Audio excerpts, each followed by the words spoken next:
Assalamualaikum warahmatullahi wabarakatuh. Kembali lagi bersama saya Doni di Doni Rafael Channel.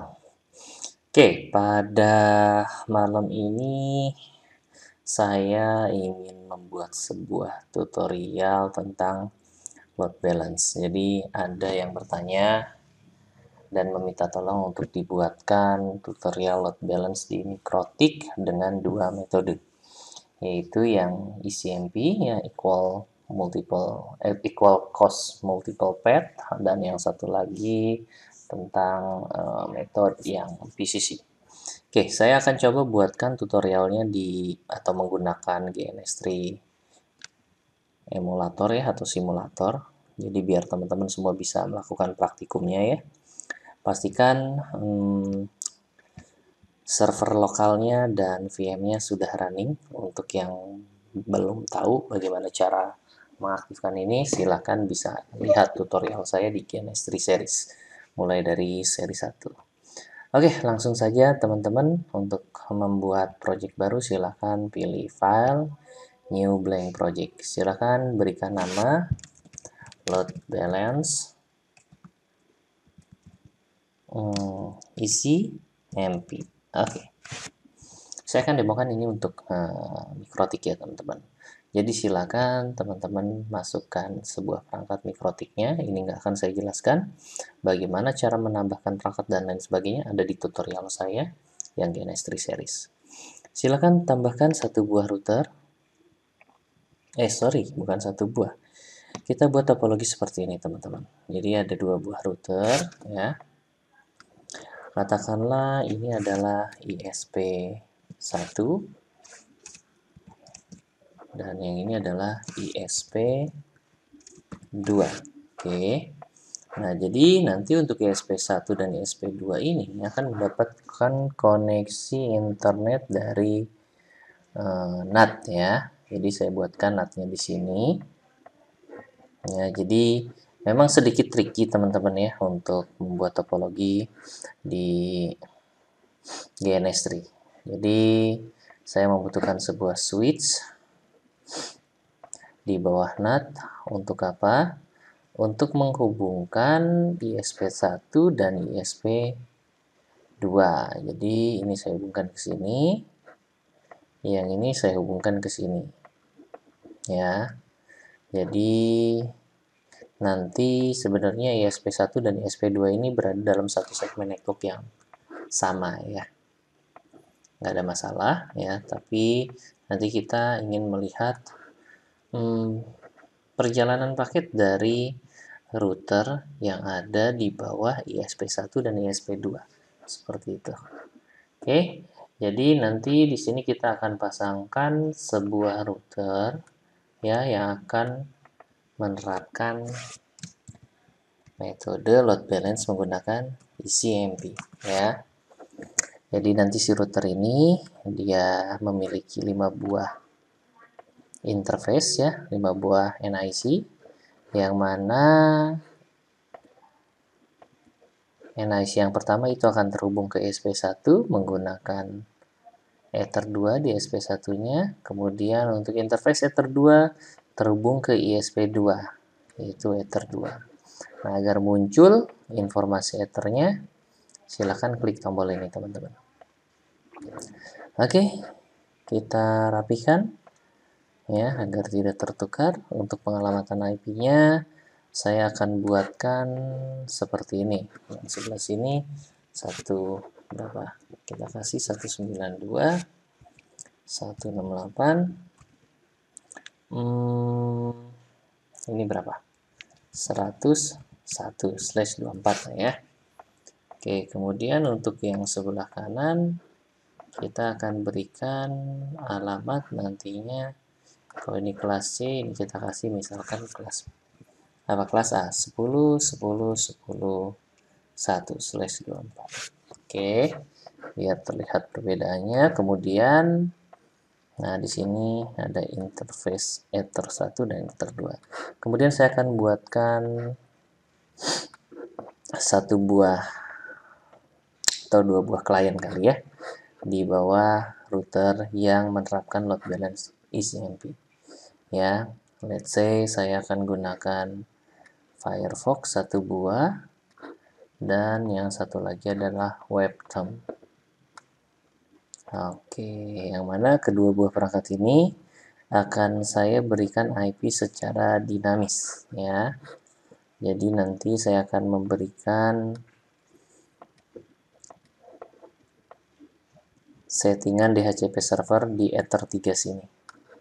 Oke, sehingga perangkat yang ada di belakang router ICMC yang di Ether 3 itu akan mendapatkan IP dinamis dari Ether 3. Oke, kalau sudah semuanya, teman-teman, kita jalankan. Oke. Ya, kita tunggu sampai benar-benar running semuanya. Baik, jika sudah, ya, agar kita bisa mengakses setiap router yang ada di sini, kita membutuhkan sebuah cloud, ya. Jadi kita tambahkan sebuah cloud di sini ya. Saya biasanya manfaatkan cloud-nya ini untuk melakukan Winbox ke router yang ada di topologi. Ya, jadi saya coba untuk kecilkan dulu teman-teman ya. Nah, seperti ini. Saya tarik ke bawah dulu. Ya. Oke, saya akan pasangkan satu buah cloud. Ingat teman-teman, cloud ini hanya saya gunakan untuk melakukan Winbox ke router yang ada di sini. Jadi saya tambahkan satu buah switch. Ya. Yang mana switch ini nanti akan terhubung ke cloud ETH0. Oke, lalu dari switch ini kita distribusikan ya ke setiap router. Silahkan gunakan, saya biasanya menggunakan interface yang terakhir, yaitu Ether 5. Ya, anggap aja ini tidak dipakai Ether 5-nya. Ini juga Ether 5. Ya, Ether 5. Kemudian satu lagi, ini juga Ether 5. Nah, ya, Ether 5, Ether 5. Tidak perlu diberi IP ya, teman-teman. Oke, ini hanya untuk meremote setiap router yang ada di sini. Baik, nah sekarang kita buka Winbox-nya. Ya, nanti akan muncul nih 1, 2, 3 yang depan IP address-nya 000. Tapi kita nggak tahu yang mana yang router ISP1, 2, dan ICMP ya. Untuk mengetahuinya biasanya saya akan sorot ya link yang ada. Ya, ini adalah Ether 5 ya. Kita sorot ke router ISP1 teman-teman. Di sana ada informasi Ether 5-nya. Connected to switch 3 on port Ethernet 3 ya. Nah, jadi teman-teman dilihat di situ MAC address-nya cukup 4 digit terakhir aja. Jadi Ether 5-nya terhubung ke 0004. Kita lihat 0004 ya di Winbox. 0004. Oh, kebetulan sama teman-teman ini semua ya. Berarti 3 segmen terakhir aja. Kita lihat lagi. Berarti 590004. Itu untuk ISP1. 59. Nah, ini berarti ISP1. Silahkan hubungkan ke sini. Untuk yang pertama kali, teman-teman masuk ke sistem identity. Beri nama ISP-1. Berarti ini ISP1. Oke. Kemudian untuk ISP2 berapa nih? Silahkan bisa disorot. Nanti dilihat Ether 5-nya. 7E0004. 7E mana nih 7E? Nah, 0004. Nah, yang ini teman-teman ya. Jadi silakan hubungkan sistem identity ya untuk ISP2. Oke, ya. Kemudian yang terakhir adalah ICMP. ICMP sudah pasti yang belum diberi nama, yaitu yang ini. Oke, kita kasih nama sistem identity ya. Kemudian kita beri nama ICMP. Oke.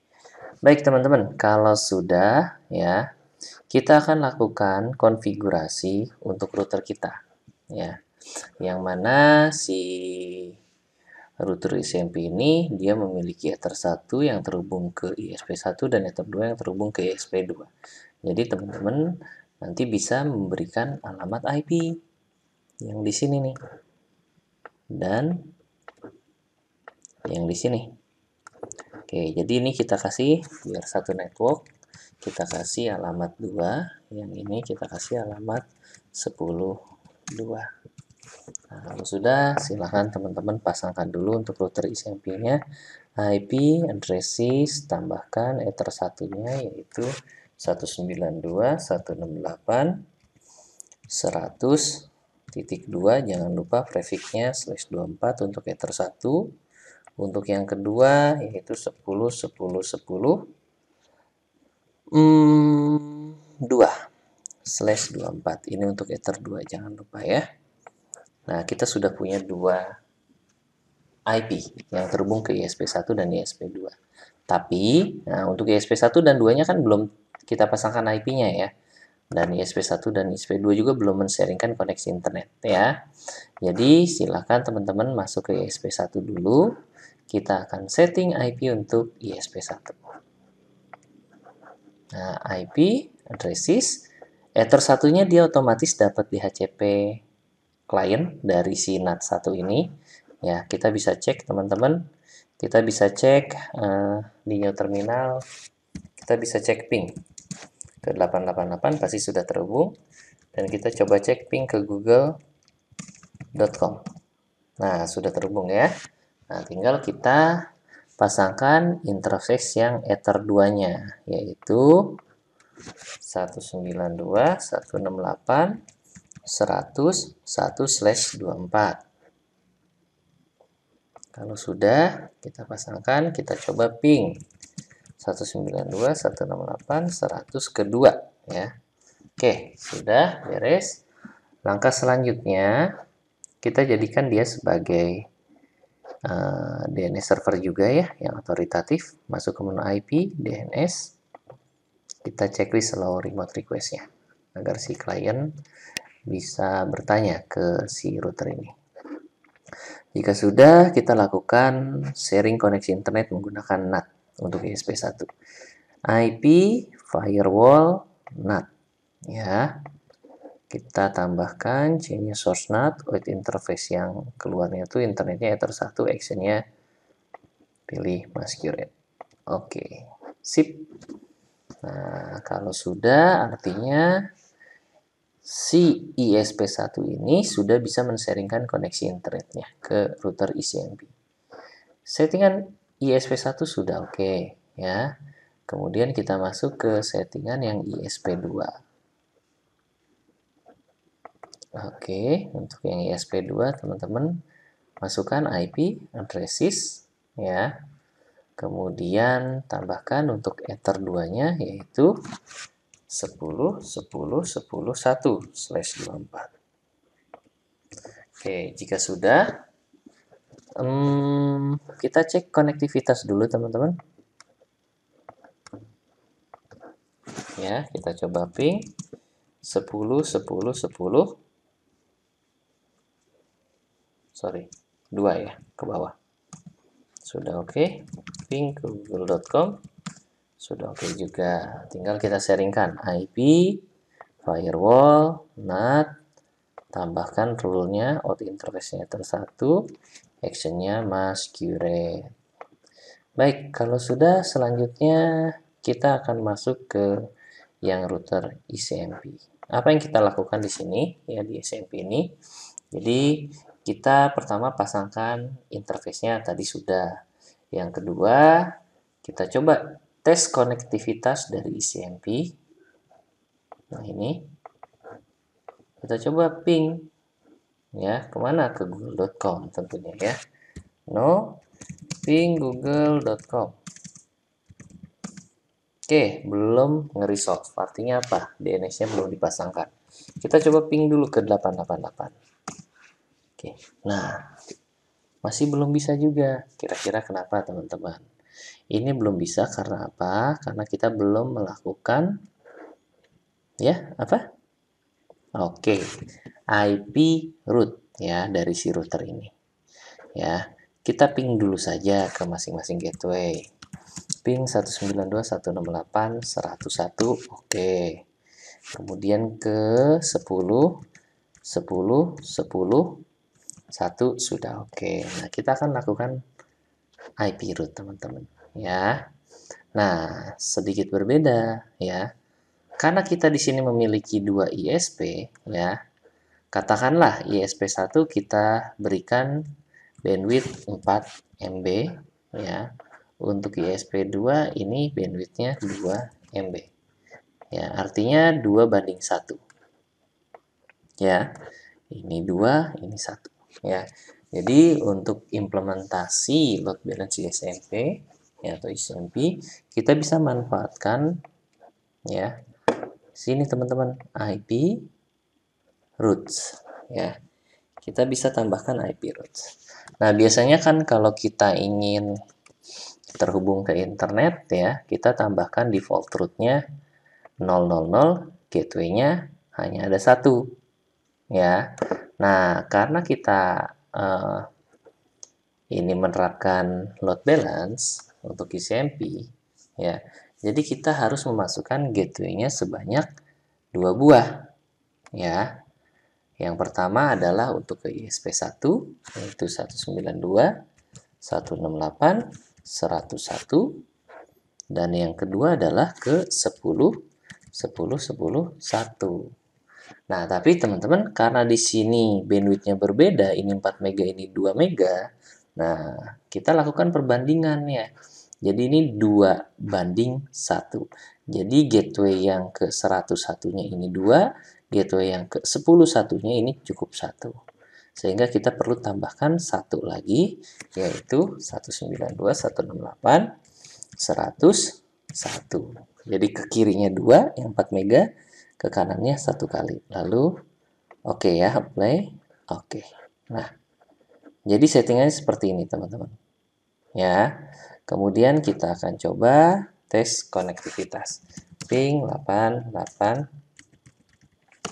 Oke, sudah terhubung ke internet. Untuk yang DNS-nya kita cek IP DNS ya. Kita belum memasukkan DNS-nya. Kita bisa masukkan misalkan OpenDNS Google ya. Kalau dia si ICMP ini ingin bisa meresolve ya permintaan dari klien, silahkan diceklis alur remote request-nya. Oke, selanjutnya kita coba ping ke google.com, teman-teman ya. Oke.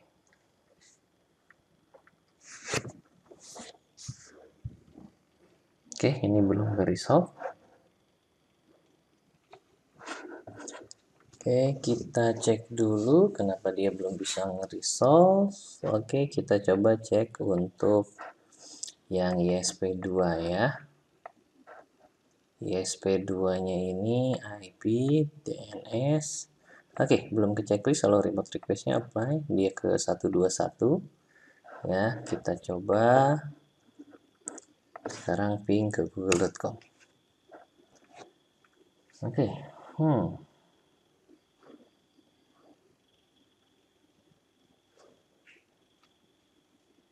Belum ada jawaban. Oke, kalau gitu kita coba isi DNS-nya, jangan open DNS Google, tapi kita masukkan 192.168.122.1 ya. Oke, kalau sudah klik OK, kemudian kita coba ping google.com.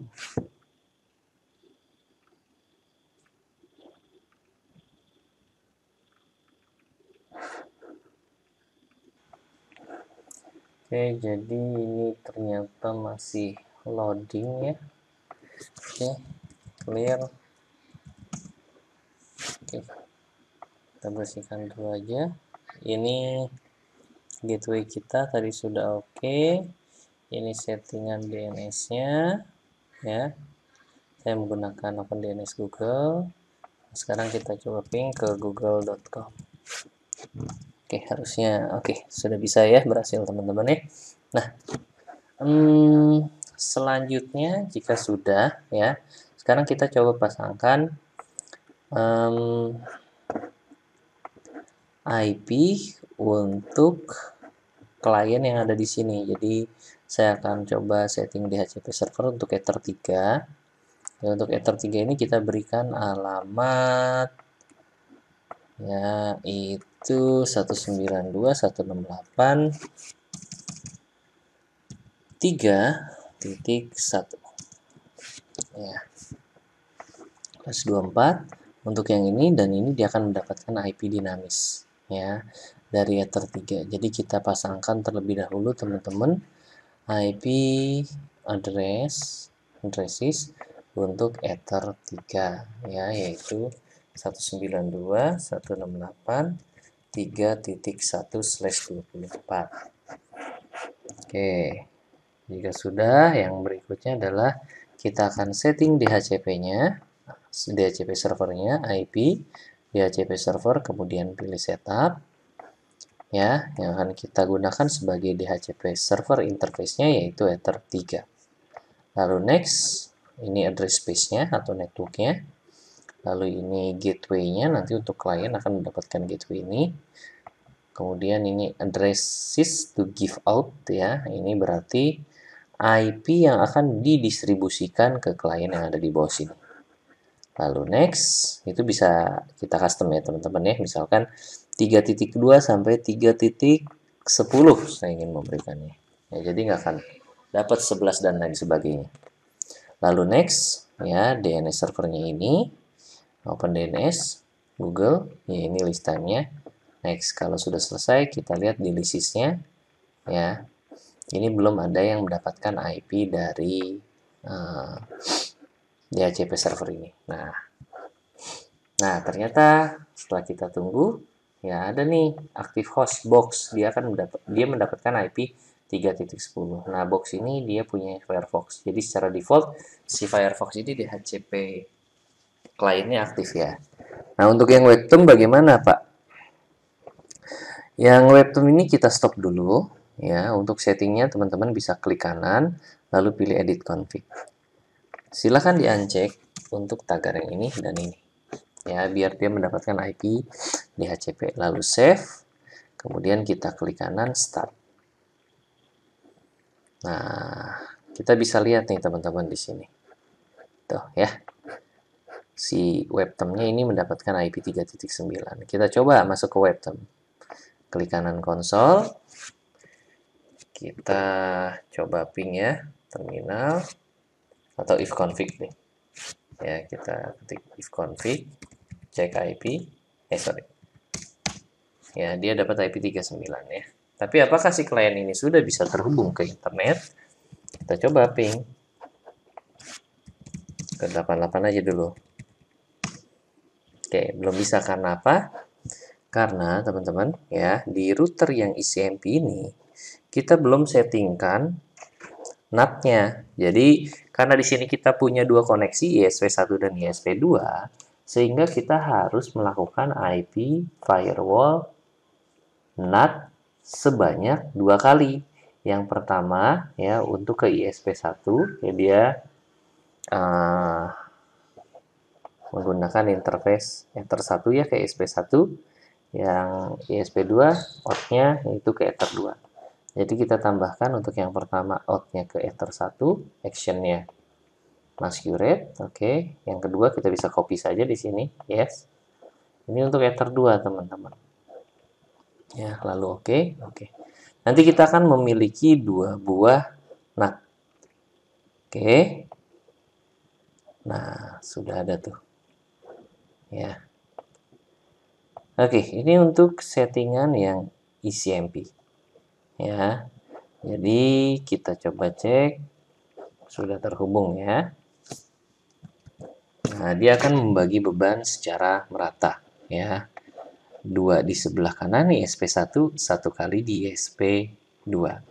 Nah, biasanya yang menjadi masalah adalah ketika kita menerapkan port forwarding ya pada topologi ini. Jadi kita harus bisa memastikan bahwa ketika ada request dari Firefox keluar menggunakan Ether 1, ya baliknya harus tetap menggunakan Ether 1. Begitupun untuk yang Ether 2. Nah, yang selanjutnya bagaimana caranya untuk melakukan port forwarding? Jadi kita akan menandai paket yang masuk ke ISP, yang masuk ke Ether 1 dan masuk ke Ether 2 ya, dengan membuat rule di Mangle ya. Kita akan tandai koneksinya ya. Jadi silakan teman-teman masuk ke IP firewall Mangle ya, kita tambahkan ya chainnya yaitu apa? Oke, good. Input setiap paket yang masuk ya. Masuk kemana ya? Yaitu masuk ke mana, in interface Ether 1, kita berikan actionnya yaitu mark connection ya, kita beri nama ISP1 con misalkan. Kemudian kita buat yang kedua yaitu Ether 2, actionnya mark connection ISP2 con. Oke. Apply, oke, kita sudah punya 2 chain di sini teman-teman. Oke, yang selanjutnya kita akan buat tandai paket yang keluar. Tadi kan ini untuk yang inputnya. Sekarang kita tambahkan untuk yang outputnya. Oke, yang output tadi kan kita sudah buat ya untuk connection marknya. Yang keluar ya melalui Ether 1 ya, atau ISP1, kita pilih yang ini. Lalu kita berikan actionnya yaitu mark routing ya. Lalu pass-through-nya di uncheck, kita berikan nama ISP2 ISP1 ya. Kita apply. Oke, lalu kita copy saja ini ISP2, terus kita ganti connection mark-nya yaitu ISP2. Oke, sekarang kita sudah punya 4 rule. Oke, jika sudah, langkah selanjutnya kita akan masuk ke menu IP, routes, kita tambahkan default root lagi untuk yang ke ISP1, yaitu 192.168.101 ya. Ini kita menggunakan routing mark yang ISP1 ya. Betul ya teman-teman ya? Oke, kemudian untuk yang 2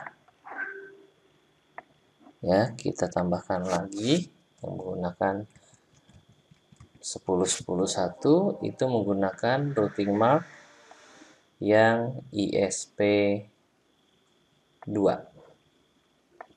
Oke, sehingga root list kita bentuknya akan seperti ini. Oke, jadi setelah kita melakukan konfigurasi ini, maka setiap traffic yang akan masuk ke Ether 1, dia akan keluar ke Ether 1. Begitupun sebaliknya, yang kedua seperti itu juga. Nah, tapi ada kondisi di mana ini akan menjadi masalah. Kenapa? Karena fitur failovernya ini belum aktif, teman-teman. Ya, jadi ketika salah satu link mati, ya udah bisa jadi salah satu klien ini tidak bisa akses sebuah website. Ya, jadi agar failovernya ini aktif, kita bisa manfaatkan yang namanya check gateway. Nah, kita berikan itu di rule yang sudah kita berikan mark routingnya, yaitu untuk yang ini check gateway-nya kita kasih ping ya. Kemudian untuk yang satu lagi ini kita ganti juga ping. Oke. Nah, kalau sudah, kita akan coba melakukan pengujian teman-teman ya. Oke, jadi selanjutnya kita coba buka webtoonnya teman-teman ya. Kita coba lakukan pengujian. Oke, kita coba buka fast.com di sini.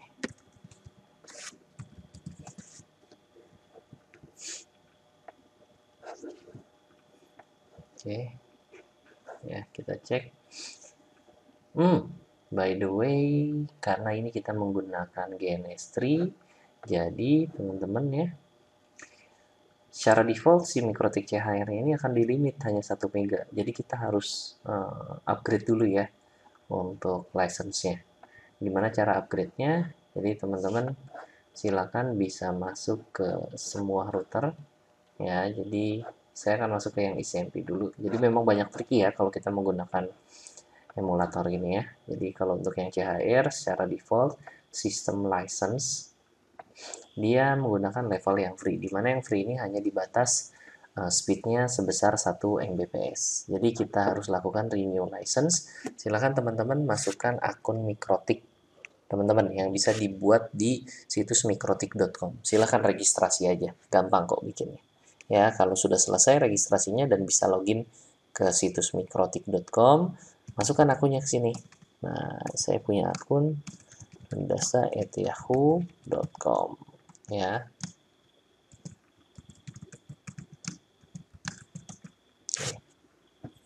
Nanti sampai done. Oke. Ini belum bisa. Saya salah password sepertinya.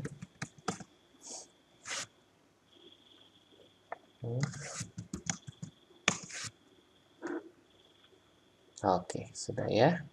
Close, kita ganti jadi P1 ya. Kemudian yang berikutnya adalah ISP1 teman-teman. Oke.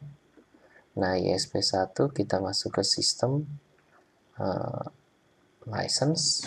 Kita upgrade juga. Saya pakai akun yang sama, bisa.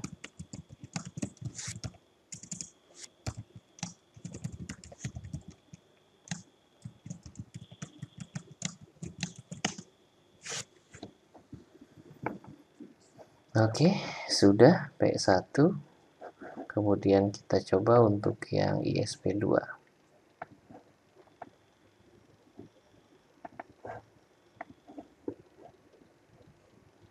Sistem license. Oke, kita renew.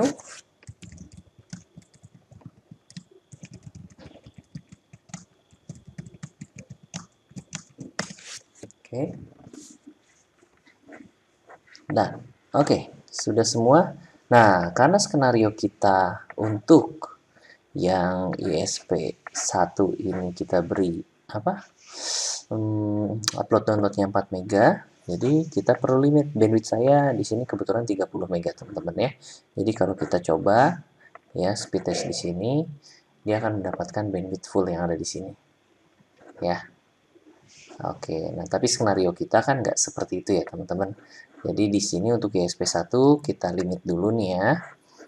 Kita limit dulu. Jadi untuk yang di sini kita kasih 4 mega. Jadi kita akan limit untuk halamat 102 yaitu 4 mega, untuk halamat 10.2 yaitu 2 mega upload downloadnya. Oke, jadi sebenarnya kita bisa simulasikan ya di sini ya. ISP ini ICMP, ini ISP1, kita kasih limit ya di Q untuk Ether 1 ya, ISP1 yaitu target IP-nya 192.168.101. Upload downloadnya kita kasih 4 mega saja. Kalau sudah, lalu oke. Berikutnya adalah ini untuk yang limit yang ini ya teman-teman ya. Sorry, bukan 101, 102 ya, yang ini yang di limit. Oke, 102. Kalau sudah, sekarang kita akan limit untuk yang satu lagi. Ya, untuk ISP2 kita akan lakukan konfigurasi simple queue ya untuk ISP2 ceritanya.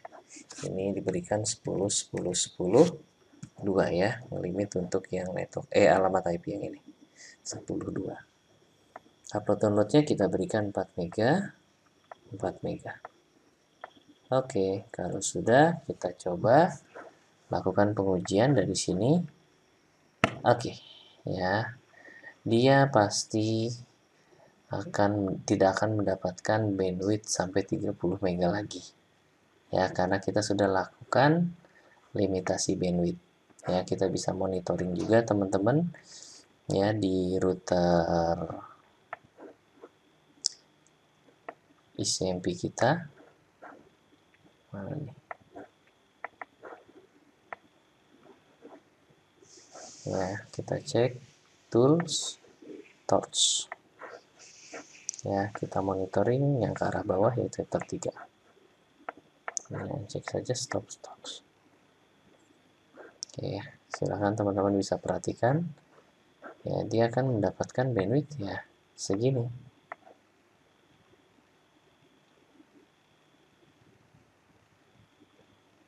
Oke, kalau dia penuh di link yang ISP1-nya, dia akan menggunakan link yang ISP2. Oke. Ya, itu saja mungkin teman-teman untuk implementasi ICMP ini. Ya, kita sudah terapin untuk yang failovernya juga, sehingga kalau ada satu link yang bermasalah, itu akan ke backup oleh link yang lainnya. Oke, ya. Itu saja. Terima kasih sudah menyaksikan tutorial yang saya buat. Akhir kata, saya ucapkan wabillahi taufiq wal hidayah. Assalamualaikum warahmatullahi wabarakatuh.